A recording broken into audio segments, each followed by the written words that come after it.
22 years ago, a movie was made by DreamWorks Animation. This movie would go on to change the world. The movie I'm talking about is Shrek, a beautiful fairy tale story about the theme of not judging a book by its cover.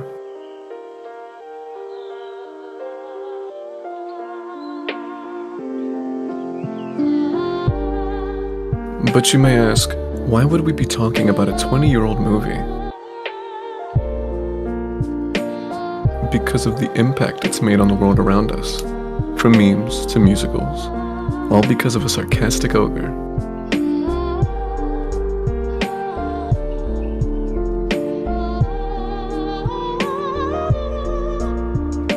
Years ago, Eric was researching this movie for a school project when he found something amazing. A festival. A ShrekFest.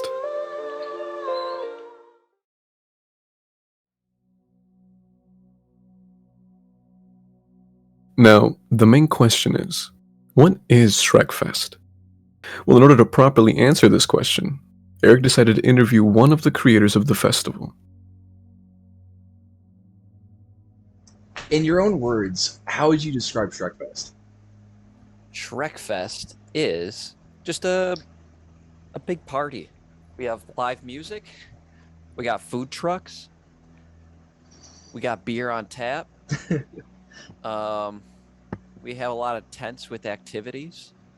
I don't know, it's just a big party. And it's all themed like Shrek. I love that. Oh man. Let's see. Oh, and of course we do a screening of the movie at the end of the night. That must feel fantastic to like wind down and just sit back and like watch a fantastic movie with like so many people who enjoy the same interest. It's very fun. There's a lot of crowd participation. Right. Yeah, it's just like, I don't know, we get a lot of bands that play music from Shrek, but also music that like may as well been in Shrek. So like 90s and 2000s covers. Yeah. And then in between the bands, we do games. Like we have a roar contest where people come up on stage and just give a big roar. And we also have a costume contest. And we have the onion eating contest. That one we save for last because that one gets insane. But you can just imagine a ton of people on stage all trying to eat an onion as fast as they can. Right. There's always this one dude named Sam. If you've seen the recap videos, you've seen Sam. Sam's the dude who eats an onion very fast, and he's built. He's got big muscles. But he wasn't able to come this year because he broke his leg or something. Oh no. Yeah, so it was all a bunch of newbies up on stage eating onions this year, and I couldn't believe how long it took. It took like, usually Sam does it in like under 2 minutes, but we were up there for like, it felt like more than like 4 minutes or more. Wow. Waiting for someone to finish an onion. And it was funny, I was going up and down, and everyone was like eating their onion, making progress, but I could tell everyone was slowing down, so I'm going up to each person and trying to go like, go, keep going. Yeah. And I get to the dude at the end, and this dude was so like an underdog. He was like, something about him, he was like wearing a suit.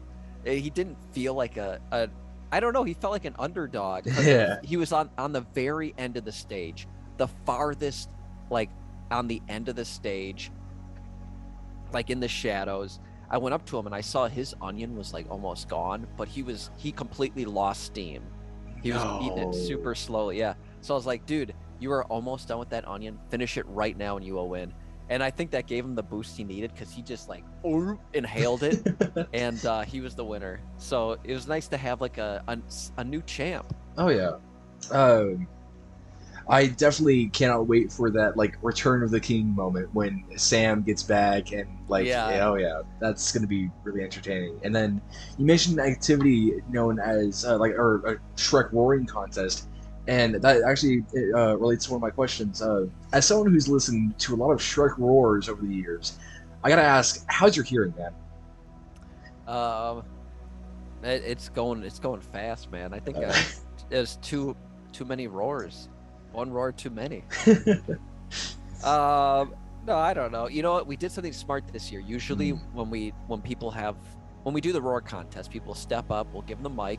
We'll say, you know, what's your name? Where are you from? And let's hear your roar. And then we'd have them roar into the microphone. Yeah. And we've broke equipment doing that before. So this year we finally would just ask them what their name is, and as soon as they're ready to roar, we take the mic away and then we let them do it. Fair enough. Yeah. That was something we've learned from doing this, from doing ShrekFest 8 times before, is people don't need to roar into the mics. Right. Because that would just like burst everyone's eardrums. That would ruin equipment kind of vibe. Yeah. Oh my goodness. Yeah, a mic went out one year, and that was a mic that somebody was letting us use, and they were not happy. So yeah. It started up in 2014. Yes, 2014. Originally as just a fake Facebook event. Yep, exactly. And of course, you guys, 3JI, picked it up, turned it into a real thing. Next thing you know, here we are. The person who originally like made the Joker Facebook event, have they contacted? Have they reached out? You know, I think I know that they came to ShrekFest one year. I think it was the 3rd year. But I'm not sure if I knew exactly who they were at the time. I think I saw a social media post afterwards, and I'm like, oh, that was the dude. But yeah, you mentioned the origins of ShrekFest. Let me just that's a great story. I'll just run through that. Of course, yeah. Like that should be in your documentary. But like you said, ShrekFest was started in 2014, and not by us. What we always tell people is we didn't give birth to ShrekFest, but we raised it. We like adopted it as a concept, because there was a fake Facebook event, and nowadays on Facebook, that's like a genre of joke, or maybe that was at its peak in like 2016, 2017 with like, let's Naruto run around the Trump Tower, like stuff like that. But this was 2014. I've never seen a fake Facebook event before. It never occurred to me that could even be possible. So we see this event called ShrekFest. It's supposed to take place in Madison, which is only like an hour and 10 minutes away from me. That's really close. My buddies and I are all pumped about it. I think it was Taylor that saw it. A buddy of mine named Taylor, Taylor Campbell. I think he saw it first, then he showed it to me, Eric Nitschke, Kevin Gonring. We were like us four were like the masterminds behind making ShrekFest. But anyways, we saw this fake Facebook event, me and my buddies, Taylor, Eric, and Kevin, and we were pumped to go. We were like planning on going to it. We were trying to plan out what we were gonna wear, like different costumes and stuff. Right. But anyways, we find out the Facebook event was fake because a reporter wrote a report about it, because ShrekFest had like over 1,000 people interested in the page, and so a reporter was like, they were smarter than us. They could tell it was a fake Facebook event. I don't know what the clues were. Probably all the sponsors they listed, and also they listed it as like a 4-day event or like a week-long event or something. In the park that they picked out was like it was like a little playground. It wasn't the appropriate park. So somebody had the joke went over our heads. We thought it was real. We were pumped, but this reporter could tell it was fake, and they saw the attention it was getting. So they reached out to the sponsors that they listed. They were like, we have no idea what event this is. Right. And then they wrote about it being fake. And we were like, well, let's make it real. Let's make a Facebook event called ShrekFest that is real. And because I could just see all the excitement around the Facebook event page. And, you know, besides that, me and my friends wanted it to be real. Right. So we're like, yeah. So somebody created this awesome concept. We're just going to run with it. So that is how ShrekFest became real. I just called I basically called the city of Madison. And I'm like, I want to hold a festival called ShrekFest. And they're like, well, what? So do you want to reserve a park? Call the parks department. Oh, okay. So then I called the parks department, and I'm like, I want to hold a festival called ShrekFest. And they're like basically the journey. It's so hard to talk about. I do interviews all the time talking about ShrekFest. And all the questions are usually about Shrek. But from my perspective, all of ShrekFest to me is making phone calls and writing emails and trying to figure out how to do something. So yeah, that's it, and that would be if I had a message for any young creatives that want like a piece of advice. It's like, um, if you don't let not knowing what to do stop you from doing something, you just got to make that first step. And for me, that first step was calling up Madison, calling up the city and saying, how do I do this? And they'll always point you towards the next step. And then you take that step and you're like, now what do I do? And then just don't be afraid to ask, what do I do? And they tell you what to do. Like, how do I do that? Like, I don't understand this form. Like, like so we just did our 9th ShrekFest. Next year will be our 10th ShrekFest. Oh, man. Over the process of doing this, we've kept growing bigger and bigger and bigger. And I just keep having more and more questions for people. How do I do this? But as long as you are trying, you're making an actual effort to move forward, you will always move forward. But you gotta keep pushing forward. Oh, man. But that's how I would describe ShrekFest in the early days, is not understanding, understanding at all what to do, but still just trying to, just still moving forward. Yeah. Originally, did you have like any officials on the phone when you were making phone calls be like, why would you want to do, like, any confusion from like everyday people who are like, hey, why would you want to do a festival about Shrek? I mean, sure, it's a good movie, but a festival? Like, you mean like talking to, well, let me just answer your question. No, not at all. Like, the Madison Parks Department, we did 2014, 2015, 2016, 2017, 2018, 2019. We did 6 in Madison, and then 2020, COVID online, 21, COVID online, the 9th one in Milwaukee. But let me just start with those 6 festivals in Madison.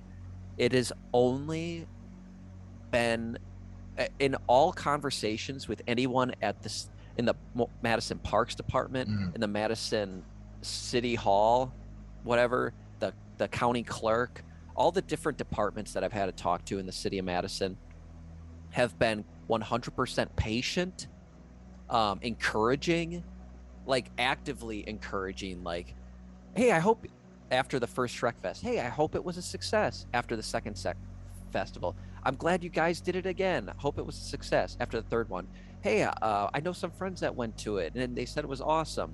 It's like they were so helpful, and they were never like, what? Why would you want to do that? Right. Why would you want to, like, about Shrek? Isn't Shrek for kids? Like, you don't own the rights to Shrek. DreamWorks does. What? I don't get this. What are you doing? What is this? Never any of that. It was just like, oh, okay, cool. This is the first step. You're gonna have to fill out this paperwork. Like, it was so helpful. And the same thing when we came to Milwaukee.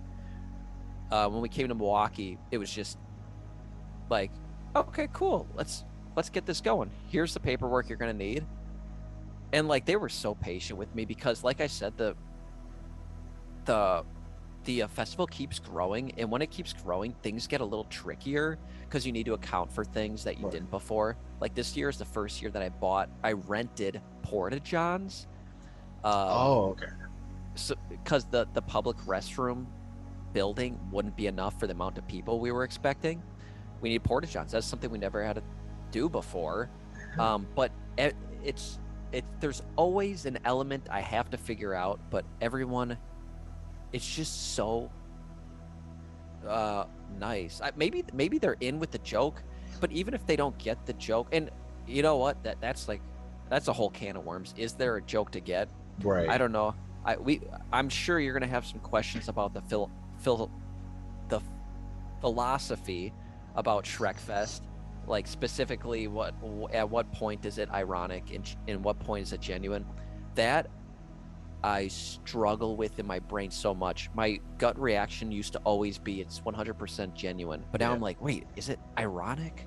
Am I being ironic and I don't even know it? I have no idea. I just noticed in the background, is that the Shrek head for the mascot? Yeah, it is. Oh my goodness, I love that. I still have to clean it. That's why it's still out. Fair enough. Is it always one person who's like playing Shrek for the commercials, or just there, or? It's always somebody different. Fair enough. Of course, change it up again. There's been a lot of changes and circumstances with the progress of Shrek 2 Retold. Shrek 2 Retold. Yeah, I've watched a couple of, I believe it was the podcasts, a little bit of kind of explaining that originally someone else started it, but they were kind of mistreating or misusing everyone's time, so you kind of just swooped in, you picked it up, and I remember you mentioning that originally you were not interested in doing like another Shrek Retold. However, in this specific one, once you started working on it, you were hired. I'm curious what changed between like before getting started on it and actually moving forward. I just needed time away from Shrek Retold, which we should probably talk about Shrek Retold. Oh yeah. Do you want me just to give a recap of Shrek Retold? Of course, yeah. Take the wheel. So Shrek Retold is a crowdsourced, scene-for-scene retelling of Shrek.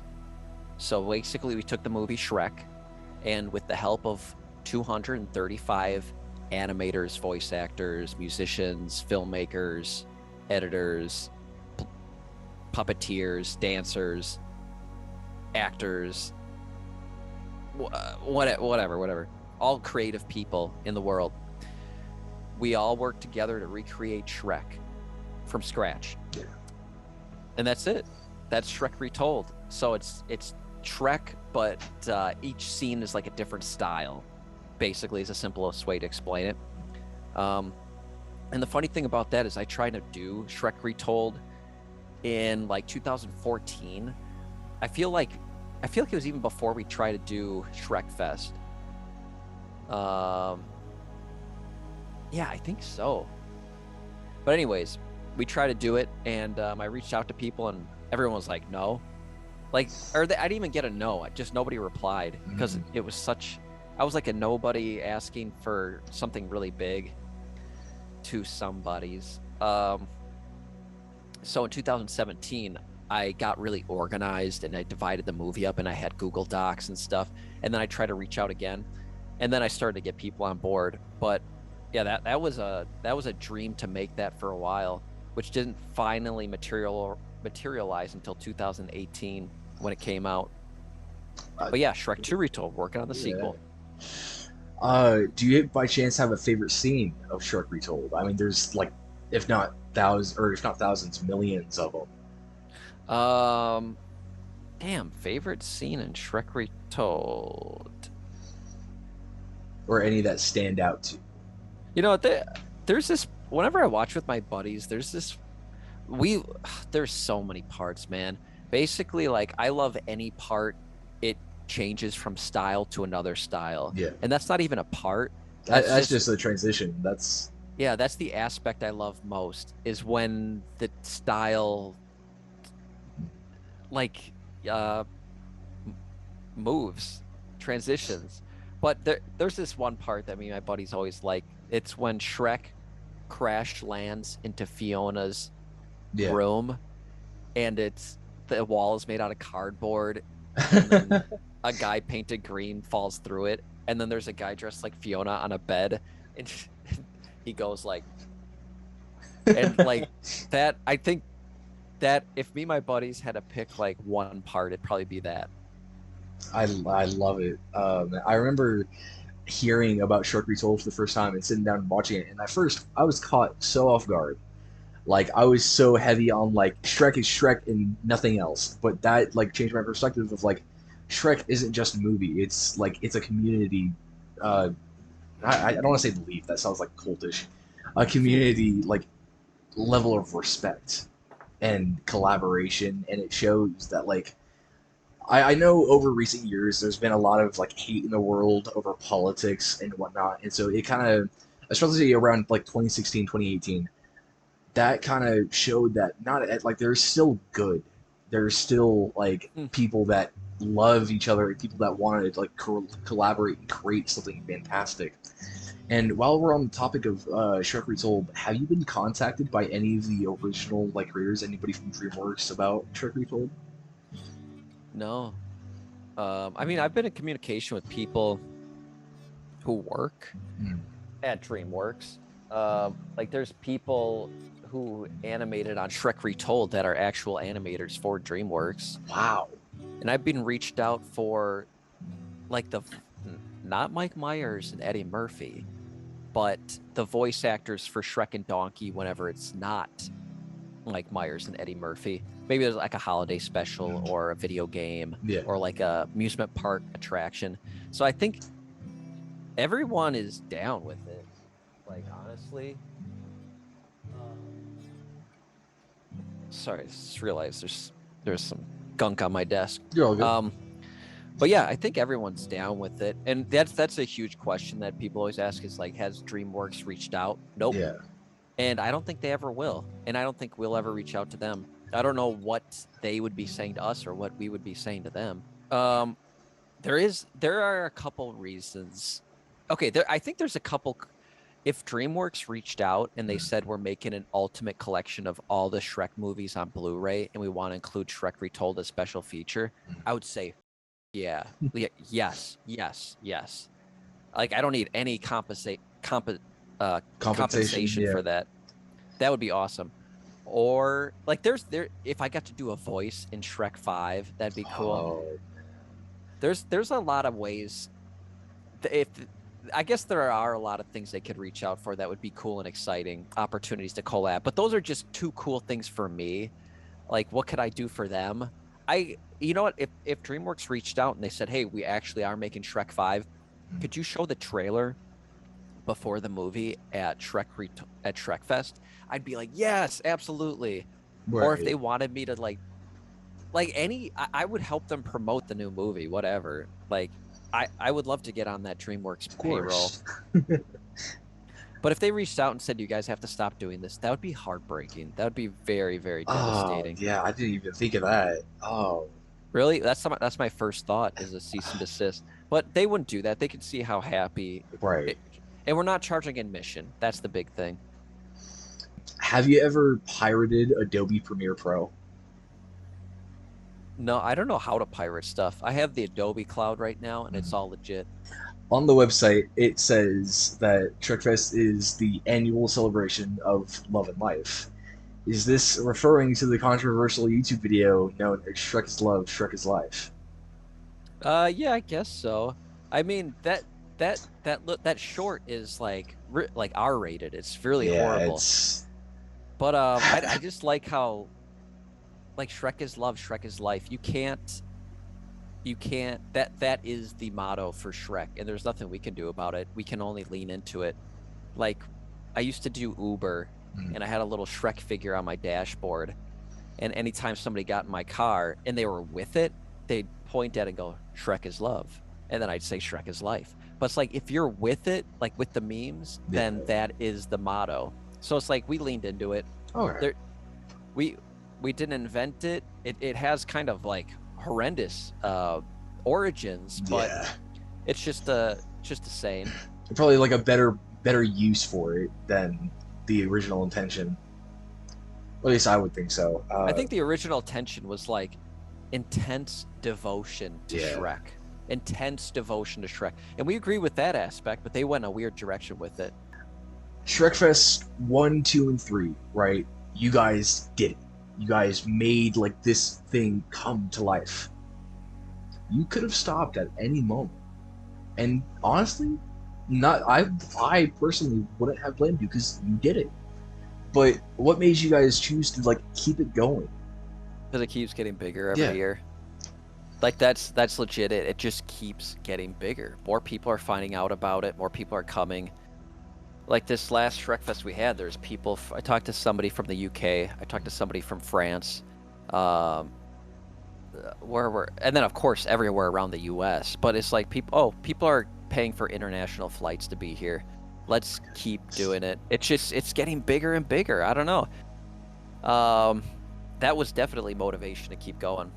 But yeah, the first year, there was like maybe 20 people there, like at the first year. But that was so fun. I remember that was a huge victory in our minds because we had no expectations.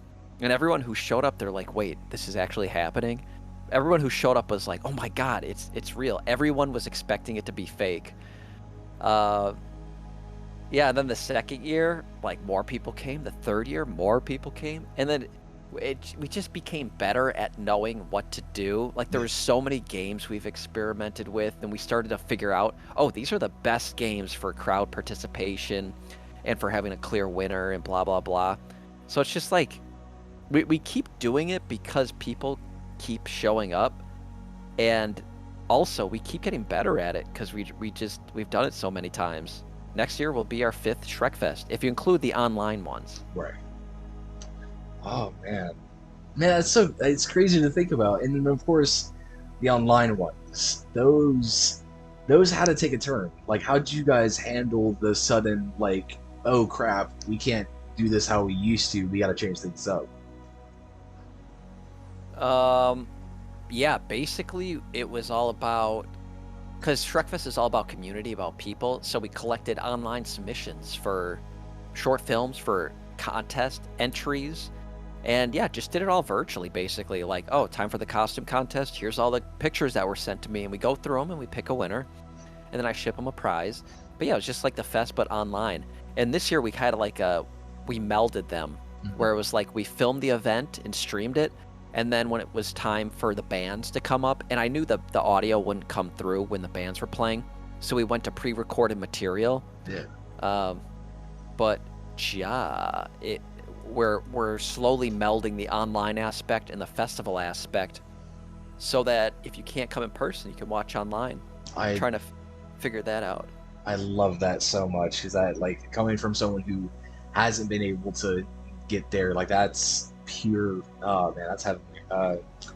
Yeah, that's who it's for. Of course. Of course, in the years of ShrekFest, has there ever been like one, I guess, let's say event or one person that stood out among the rest with like dedication to Shrek or the ShrekFest? Like, it's gotta be Sam, Onion Eating Master. Just he explained to me that he like was eating an onion a day in preparation for ShrekFest, and it shows. Like, wow. That dude can really wolf him down. He's got extreme dedication. I've been like, I haven't eaten a raw onion, and the only reason I have it is because I'm waiting for like the one day I get to go, and then I want my first onion to like, ever take a bite out of there. Really? Yeah. Like, don't get me wrong, I've had them cooked, I've had them raw, but I've never actually like an apple, taken a bite out of one. And it's awful. I figured, yeah. It's like torture. You're gonna have tears running down your face, boogers running out your nose, saliva. You're just gonna be a mess. Oh, sounds fun. That was our first year, and then 2015. It was the same deal where I called up the parks department. I'm like, I want to do it again. Yeah. And so they figured out we got another park. This one was a little better than the first one, but still not great. And at the time, I didn't know. I thought the park was perfect, but we were renting like pavilions. But then for the third year, which was 2016, we got a great park that was like bigger, but we couldn't have gone straight there. We needed to work our way up. That's the number one thing I learned about ShrekFest is just, if you want to get somewhere big, baby steps all the way. Just baby steps, a little bit, move forward. So that was James Madison Park. That was a great park. We did that again for 2017. And then for 2018, we went to Warner Park, which was an even bigger park. That park was great. It rained that year. That's always my worst fear for ShrekFest. But that year, 2018, proved that even if it rains, you can't stop ShrekFest. The people were still having fun. People describe that as the swamp year because of how wet it was and muddy. Oh man, I gotta say that even though it rained, that kind of fits. Like, how that kind of fits the dynamic of like Shrek. That's like, I love the positive outlook of like, people remember it as the swamp year. Like, oh my goodness, I love that so much. This has gotten big. Like, this is ShrekFest, in my opinion, is like, as big as I mean, relatively and logically, it probably wouldn't be as big as like Coachella or all that nonsense. But at least to someone like me, that's equal to like something like Coachella. This is our Coachella, right? Swampchella. Does it ever get like surreal to you? Like surreal that like this is among others your baby. Like this is you did this. I guess I think I'm just piggybacking off Shrek, but there's a lot of events that call themselves ShrekFest. There's one in Australia. There was one a couple weeks ago Oh. in like Texas or something. There's a lot of events that call themselves ShrekFest. But like, what's special about our ShrekFest? And I encourage that. I think every city in the world should have their own ShrekFest. But there's something special about ours, which is 3GI's ShrekFest. Yeah. 3GI's ShrekFest it's just got its own flavor, and I don't think it can be replicated. I'm curious, was there ever like any point, like any, I guess, more or less fear that was set in about like when it comes to like the financials of like renting a park or like setting everything up? Was there ever a point where like, oh crap, am I actually able to do this? Yeah, of course. Every year, it's like, how the am I gonna afford to pay for this? Because ShrekFest can get very expensive, and then you just hope you make your money back. And that's pretty much what it is. Like, this is like a full-time job for me, but at the end of the day, I'm lucky to just get my money back that I put into it. Yeah. But slowly over the years, I've like this past year, I was able to get sponsors, and it's like, oh, okay, this is how actual events afford to operate. They have sponsors, and that's always been a thing early on. Is like, there's no way somebody would sponsor this because of like, you're not DreamWorks. Yeah. But we've been doing it so long and we've gotten so big that people no longer ask those sort of questions. They're like, oh, okay, this is a tried and true thing that is going to happen no matter what. Like, you can't stop ShrekFest. Of course. So we started getting sponsors. And I'm like, okay, this is like, yeah, it's turning into a real festival. And my buddy put it best. Kevin was like, just in the way that Shrek is making fun of fairy tales, but it just happens to actually be a fairy tale on its own. ShrekFest was like a parody of festivals, but now it is becoming a festival of its own, like in its own right. I love that so much. And then you said something. It stuck with me for a moment. You can't stop ShrekFest. Like I really love. Like I think that line itself has like a lot of meaning. Like, you guys are barely getting started. Like I'm guessing you have so many more plans of like where you want this to go, like how many things you want in it. Like I can only imagine that like the ShrekFests in years to come are going to be bigger, better, louder. Like, oh man, dude, yeah, I love that you said that. We're just barely getting started because it feels like, okay. It feels like we put so much work into this over the years, but at the same time, I think once we have our 10th ShrekFest, it's gonna feel like, okay, now we're cooking. Because yeah, it does kind of feel like that. Oh, we're just getting started. But yeah, I don't. My expectations are just for it to get bigger. I'm very curious what that's gonna look like, and I'm open to it. I'm open to whatever. But yeah, it does feel like you can't stop it. It feels like we just did ShrekFest 2022, and it's like, oh my god, I need a break. And everyone's like, okay, what? Should we reserve this park again for next year? And like in the back of my mind, I'm like, we have to do this again. But it's like, I say, yep, sign me up. Same time next year, and then it's just back to work, back to filling out paperwork, reaching out to vendors. Getting insurance on this and on that, and lining up bands and putting together a press kit, and it's just like all this stuff. Like, all right, back to it, back to the drawing board. Do you think, like, how long do you want to do ShrekFest for? Like, will you ever pass it on? Like, oh, I would love to pass it on. That'd be kind of cool if I didn't have to do any work and I could just show up and relax. That'd be nice. But I don't know. I don't have any plans. Like, oh, I'm gonna do it for this many years. I'm just gonna. Right. I just play it day by day. And it, like I said, it just seems like ShrekFest keeps growing. I want to at least see it reach its full potential. yeah. Do you plan on expanding? Like, maybe, like, let's say you yourself or 3GI itself hosts in, like, multiple areas. Because I know for right now it's, like, one park. But, like, has that ever come to mind as it gets bigger and bigger of, like, perhaps expanding to multiple locations? Oh, yeah. That's something we've talked about, something people request always is tour with ShrekFest and go to different cities. But I'm going to be honest, like, the work that goes into one ShrekFest, it is completely overwhelming.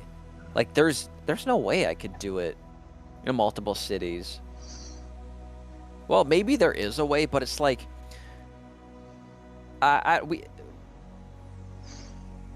it's too we wouldn't be able to tour with our setup. Each city would have to be different. And it's not like we're playing like for an it's not like we're a band that goes up and plays for an hour. Yeah. It's like this is a 6-hour. The event runs for like 6.5 hours, and we have different games and specific performances. We can't tour with this. If you want to go to ShrekFest, you just got to come here because we put everything into this one show. I can't imagine doing that multiple times. Have you guys ever thought of, like, perhaps purchasing, like, when it gets big enough, pushing, like, maybe a warehouse or something? So it's not only a park, but as well as, like, a warehouse, and then, like, you can go in, maybe, like, I don't know how hot or how cold it gets in Wisconsin. I've never been, unfortunately, but, like, with certain weather conditions.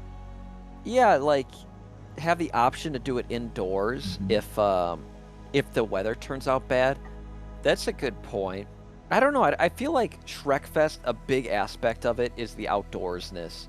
Like that, I feel like that it being open, out in the open, outside, free to come. Yeah. It's like, I think that sets the mood for ShrekFest. All right. It's a free outdoor event. And then if you had it indoors, rain no longer is an issue, but I feel like it wouldn't feel it's like no longer ShrekFest an issue at that point. Like, yeah, the rain is definitely no longer an issue. That's a good part. It'd be nice. I don't know. It'd be nice if we could have it outdoors. Then if it starts raining, there's like an indoor convention center that we can run off to. Yeah. Maybe that's the compromise. Yeah. Have a convention center in case of rain. After talking to Grant, he sent Eric some footage from each ShrekFest. Watching these clips showed him something. Different sorts of people come together to share an experience. There's no hate, no politics, just Shrek. What can be much better than that?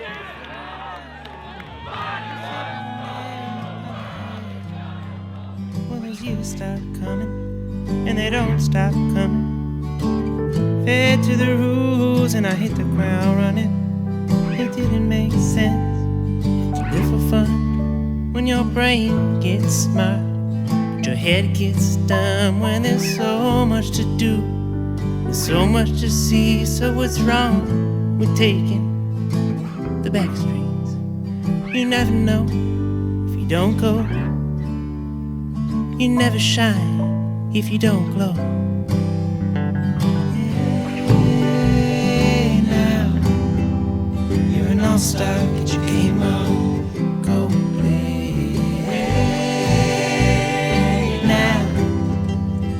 Rock star, get the show on, get paid. And all that glitters is gold. Only shooting stars break that mold. You know it's a cool place. They say it gets colder. You're bundled up now, but wait till you get older. The media men, they beg to differ, judging by the hole in the satellite picture. The ice we skate is getting thin, well, the water's getting warm. So So come on and swim. My world is on fire. Baby, how about yours? And that's the way I like it. And I never, ever get bored. Hey, now you're an all-star. Get your game on. Go and play. Hey, now you're a rock star. Get your show on.